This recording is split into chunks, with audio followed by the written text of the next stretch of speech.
Biz otalar juda qimmatlimizda. Hali otalik vazifamizni haddidan oshirib hatto bajaramiz. Bolamizni o'qitamiz, voyaga yetkazamiz, kiyintiramiz, to'yini qilib beramiz, hamma yo'g'ini qilib beramiz.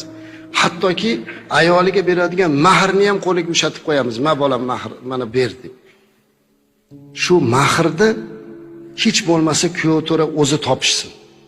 Chunki u uning burchida. Harakat qilsin, nima qilib bo'lsa ham qilsin. U kimdir berib qo'yiladigan narsa emas.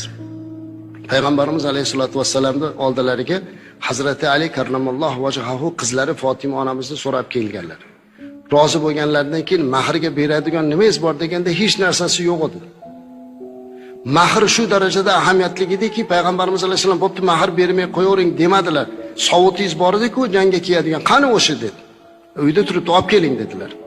Qarang, Payg'ambarimiz alayhisolatu vassalam qizlarini beryapti.